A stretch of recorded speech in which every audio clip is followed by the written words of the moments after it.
We have microphones in the back and right here. So flag down when you're ready, and we're going to start with an opening statement here from Travis. Hey, good morning, everybody. Thanks for being here. I think it's been a while since we've had a maybe non-men's and women's basketball chance to get together. So we talked and recognized this was kind of an important moment. Yesterday's announcement helped serve as a catalyst for it, of course. And yesterday's announcement is really another important tangible statement, but it's not the sole, I guess, call it, rationale by sitting down. Of course, Lance has so many things that he'll be eager and excited to talk about and share and answer questions around with all the evolution, some of the change. Obviously, you know, a unique 2024 ahead of us basing out of Kansas City. And so we felt like it was an opportunity for me to kind of kick things off with some opening remarks and answer any questions, talk big picture, talk college athletics, talk obviously micro here at KU as well. But I would just say this to start this morning, everybody. I think, again, when you drill down into yesterday's announcement and what that says about our commitment to Coach Leipold, obviously our commitment to his broader staff, and of course to the football program at large, it's a profound statement. I mean, you don't have to do a lot of work to understand that what we're saying there is indicative of what top 20 football programs are doing. And they're not doing it just for the sake of doing it, just like yesterday's numbers, the other elements of what investment look like. We're not doing that so we can, you know, puff out our chest to say we're spending a lot of money on football. We're doing it because that's precisely what it takes to have a viable and sustainable investment and commitment to a sport, to a program that has everything to say about a broader university's health, that has everything to say about how a country and fans and sport in general view an institution's commitment. And that's, I think, the broader context behind it. It is about, we think, the best head coach for the University of Kansas, been demonstrated in what he's achieved and where he's continued to drive the program. It is about investing in longevity and continuity in that staff, both the on-field staff as well as the support staff. It's certainly about our commitment to the young men in the program. What's best for Kansas football is going to be what's best for the student athletes in the program.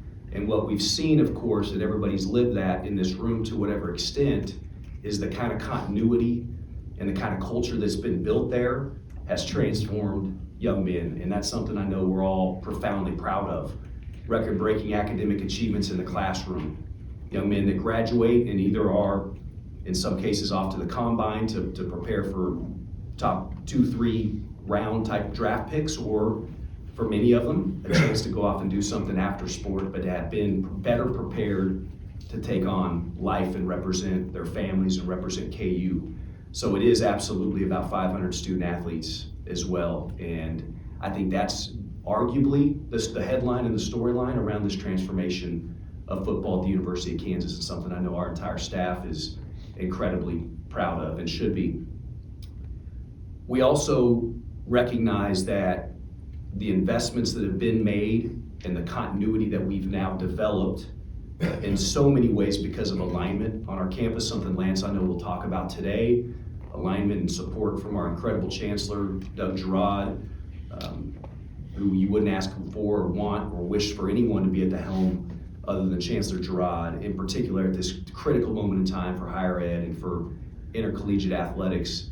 That alignment extends across campus, whether it be his leadership, provost, CFO, KU Endowment, Alumni Association, obviously down here to athletics. It's a more integrated and aligned institution than it's ever been. And I don't think you achieve these moments and these comprehensive statements of commitment without precisely that. And that's something that is uncommon. And we can even think about it in our region, whether it be some peers or some competitors out there. It's an uncommon statement about the health of the University of Kansas.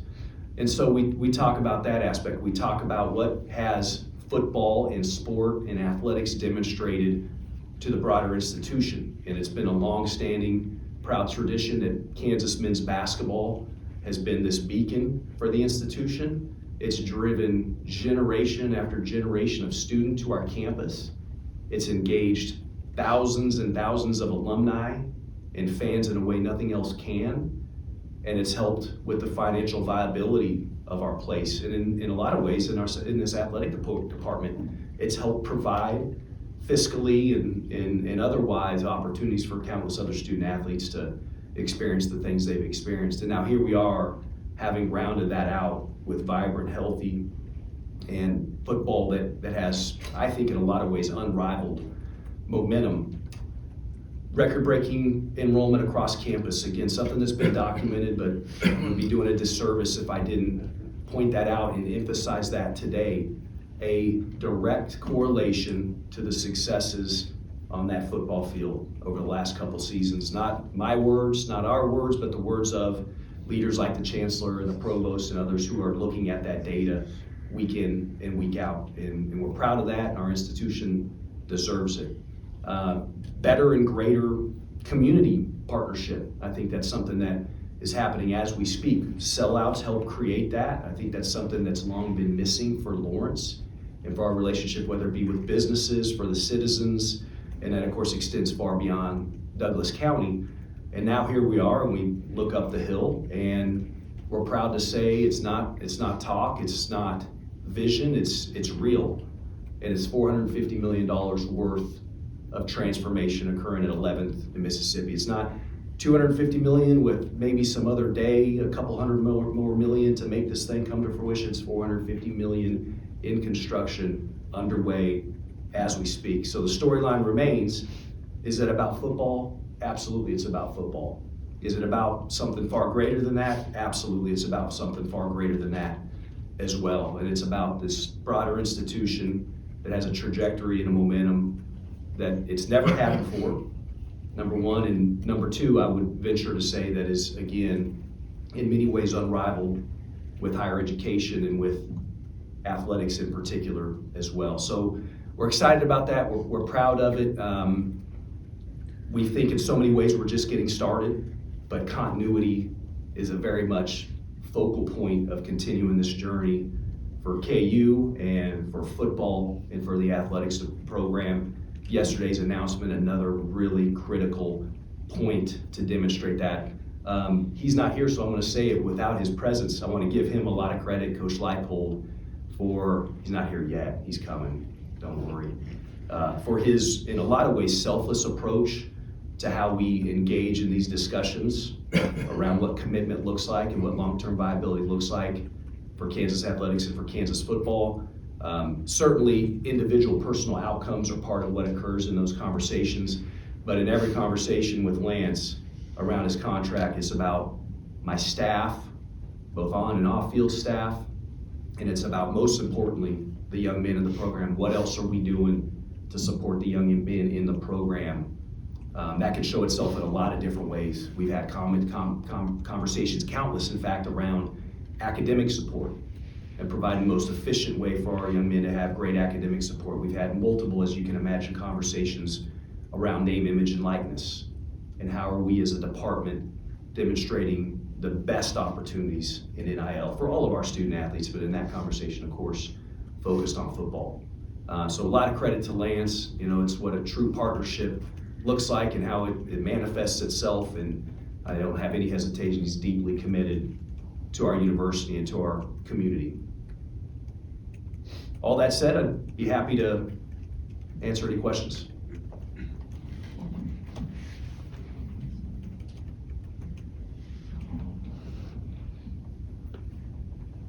Travis, you talked in November about wanting to sit idle with your commitment to football.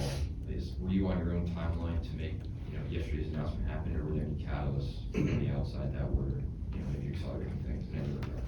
Yeah, thanks, Jordan.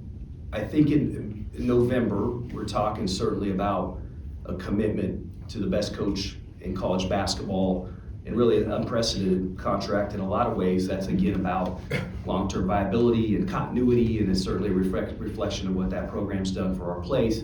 In that discussion, I referenced, whether it was asked or whether I just volunteered, that absolutely we will not sit idle in that commitment to football and to Lance and his staff. I don't know if it's foreshadowing, because probably by that juncture, we were already working on the deal that was announced yesterday. And my assumption is that's exactly what was going on. We were already having those conversations quietly and getting out in front of this notion that, again, it might have just been 12 months prior, but that's no reason to sit idle, and that's no reason to risk the kind of continuity that's so critical to KU. As far as November to February 28th, yesterday, no real profound rhyme or reason other than just the journey. It takes time, dotting I's, crossing T's. Lance importantly had something to say about timing of announcement, didn't want to take away from achievements on the field for his guys, didn't want to take away from what's going on with our basketball programs, for example, here in February as we get into March. And so it was really more of us taking a look at the calendar, realizing this was going to be a moment to talk broadly about momentum in Kansas athletics and Kansas football and beyond, but also for Lance to then address other dynamics in football as well. So that's kind of what brought us to today. Travis, you have buyout numbers included in the amended contract, but they're fundamentally the same ones that were in the November 22 version. Just what were the conversations like surrounding buyout numbers, and how'd you end up arriving at the same final numbers? Yeah, I mean, there was, if you rewind back 15 months ago, there was a lot of conversations around appropriate, reasonable, balanced buyout numbers in the contract discussion and intent and extension of November 2022. So this was in some ways a continuation of that. It was, setting parameters and setting some baselines that you think will apply as you continue to rework and restructure deals. So some of it was just kind of intact. The thing, and I hear it, and I feel that too, of, well, why wouldn't there be some radical shift in buyout, right? These are business decisions and business agreements, so we can certainly understand that question. The reality, guys, is anytime a institution at the highest levels of intercollegiate athletics, Power 5 athletics, so to speak, has set its sights on a coach, and that same coach has reciprocated interest, I've yet to see an example where buyout has prevented that move. And so for us, in the spirit of partnership and trust and the big picture of investment, those numbers matter, but they're not a driving force. And the reality is the market and the industry says they're really not going to be prohibitive, so to speak, in that move. And for Lance and for us at KU, it is just one of many elements that goes into those contracts. You mentioned Lance wanting more support for staff off the field. From your perspective, what are those conversations like, and what are the things that he really wants to focus on outside of just his own kind of salary? Yeah, I mean, really thoughtful. For the most part, I'd say there's a balance. There's really thoughtful, kind of focused conversations around him, and then there's probably like 6 texts a day on what else is going on in the industry, which is kind of classic Lance Leipold. Communication, which is good, right? Because there's a constant awareness of what others are doing, which I think we all have to have.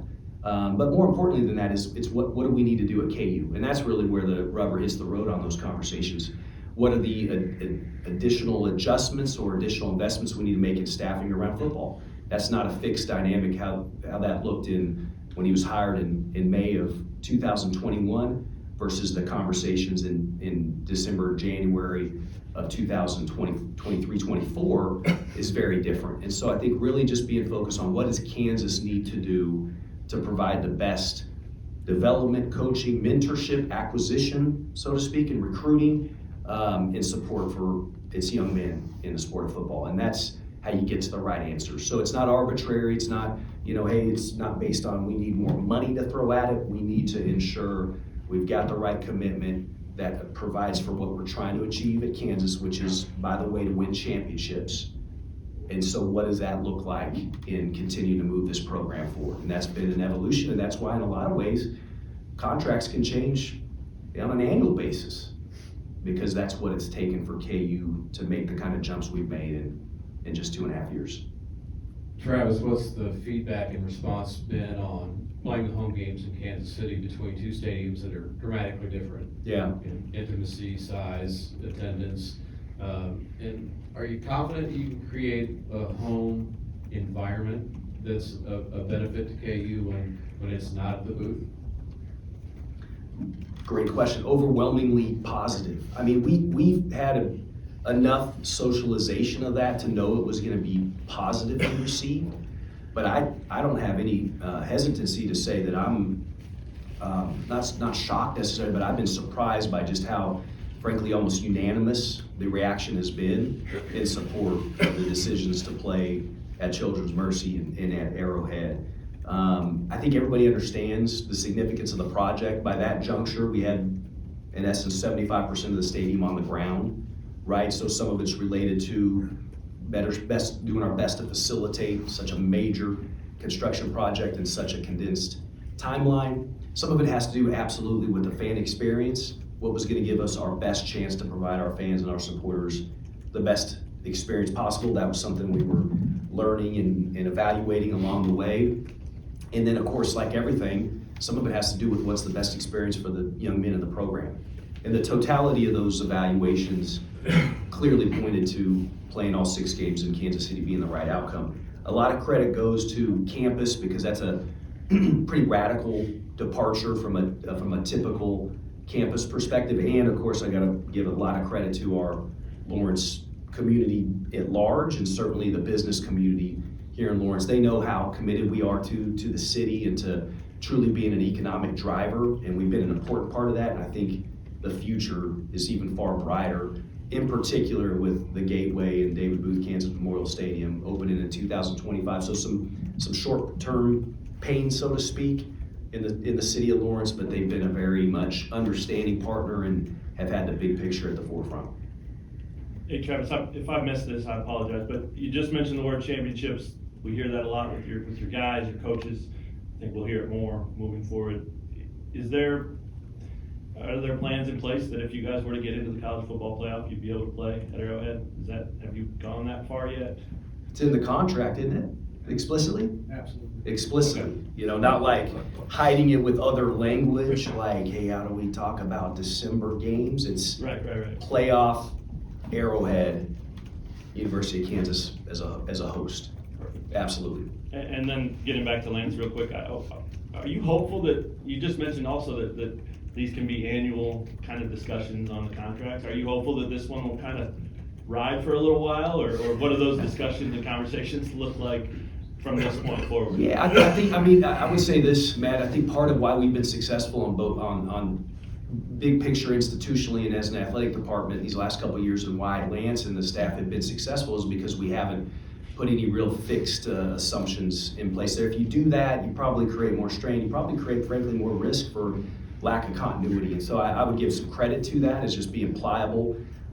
Intercollegiate athletics is changing so rapidly that if you sit in a fixed state for too long, you're gonna have been left behind. And we refuse to allow that at KU, in particular with all the momentum we have going on. I do also, though, at the same time, kind of two-folded answer, I think is this contract is a statement of what top 20 football programs look like. And that's how we view ourselves. That's how we view certainly our trajectory and our opportunities ahead of us. I think that's how the country has begun understanding and viewing this thing in a sustained fashion, not a blip on the radar manner. So I do know that it's representative of what top 20 kind of commitments look like to football staffs. Travis, can I ask, being here to discuss a new contract for your football coaches, obviously one of the markers that can be shown for having success in the program and having made the right hire. How has making the right hire injected enthusiasm and confidence in the department as a whole, but also for you personally as an administrator and somebody who needs to continue hiring coaches? You know, getting this big one right, we've seen what happens when it goes wrong. Getting this right, how does that affect you personally as an administrator and somebody who's directing a larger program? Yeah, no, great question. I think early on, and then of course over some time, it has helped obviously kind of create and breed confidence in our decision making, in our ability to evaluate what the needs are. In this case, for KU football, where have we been, what have we learned from that, what have been the right decisions, what have been the wrong decisions, and then how are we charting the course ahead. I think so it has absolutely helped develop confidence for a broad array of constituents. We've got some of our incredible donors over here to my right, each of whom have stepped up in remarkable ways because they believe in the people, right, that are driving their institution that they love so much. And they believe in the decision making and they trust and have confidence. And I think that's really an important thing. I would wager that as important as the hires are, it's kind of like recruiting. It's important to recruit the right student athletes to get them to campus. So it's really important to hire and to get them to your place. In this day and age of college athletics, it's more important to retain. It's more important to retain the best and brightest student athletes, and it's more important to retain the very best coaches and staff. And I think that's probably what collectively we're most proud of. We're having great success when you think about retention of student athletes in all programs, right? Certainly football being one of those at the forefront of that, and I think another indication of having great success of retaining top caliber coaches and staff in this case as well. Travis, you've talked about continuity and, since I've basically been here, between the contract and, the renovation, stuff like that, and you look at what is, on table potentially for this football team, what do you feel that the goal is for next year, and how do you continue to sustain success past, Lance has raised the bar every year. What's the expectation for 2024 and beyond? Yeah, I think because of the way that the staff, the program, the entire institution has positioned itself, we all have and should have high expectations for 2024. And none of us are putting pen to paper on precisely what that looks like. That's for the guys to play out and see. And of course, that's best for Lance to articulate. That's not, in my case, my role to best define and describe. I really view it more as a sense and a feel around what momentum is. There's tons of different benchmarks. There's data, there's wins and losses, there's financial statements, there's a comprehensive way to evaluate the health of a department. But for me, I had a lot of gut instinct. I had a lot of feel to that as well. And the feel right now is better than it's ever been. And what the feel tells me, in addition to the tangible measurables, is that while 2024 is an exciting moment ahead of us, at the same time, it's really about the middle to long term as well. How do we make sure this is something that demonstrates a sustainable journey ahead? And I think that's arguably, from my seat, the most important point of emphasis and the most important role that we have as administrators. Hey Travis, when you started, you said something about the big picture, and I'm curious, since you took over as the AD, what have you seen as the progress in your entire department from top to bottom in all sports and the health of everything? Yeah, I think, John, it's a word that we all use and we all love and embrace, but culture is real, and the culture top to bottom in this department is something I know we're all proud of, and we should be proud of, quite frankly. It's not perfect. It's a work in progress in a lot of ways, but it's something we're continually tending to. I think integrity is at the forefront of that. What does it mean to know as a group, as a team, as a department, what right and wrong is, and how do you literally live that at every moment? How do you get that right for your student athlete population? So I think something as simple as that, I think the fact that we've been able to establish an incredible trust and rapport with campus, I think has had everything to say about the successes and of course where we're going, more importantly. And then I point to the engagement with our alumni, with our donors, our fans, our supporters. I think getting a broad collective around KU to believe, to have optimism, and to frankly have ambition has arguably been our greatest achievement, so to speak. And then that starts to show up through the programs, right? That's an incredible, tangible measure of what football is driving, and arguably with football and men's basketball, they're demonstrating that long has in the case of men's basketball, and now we are in the case of football, demonstrating what that convergence of things can achieve. And again, I layer it on, importantly, at a place that's got a really proud tradition, incredible history. We've got a heightened level of ambition at KU that I don't think we've ever had before. We fully believe and expect that we should be leaders in intercollegiate athletics in the Big 12 and beyond, quite frankly. And I think these kinds of statements are really important to get out in front of and to demonstrate and to tell that story. We're not aspiring to be maybe a more typical version of ourselves. And we're having a chance for maybe the first time in a long time to demonstrate the collective outcomes of that type of ambition. And that's precisely the path we expect to stay on, again, under the leadership of Chancellor Girard and the entire university. Travis, we've had a historically mild winter.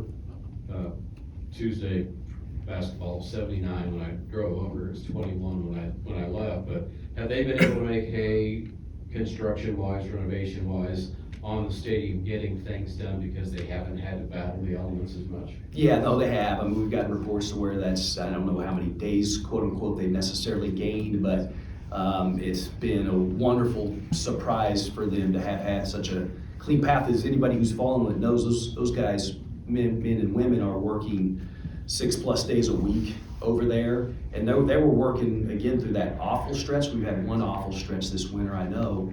They were working through that. They were out there in just some really harsh conditions. So it's definitely lended a hand. And then I think importantly, the fact that we're going to play 6 games in Kansas City instead of a tear down, set up, step and repeat, so to speak, at an under construction Memorial Stadium, I think has really given that group confidence and a degree of relief that they've got an unencumbered site to work from and continue to do construction from throughout the fall. 2 questions and one here to build off of that.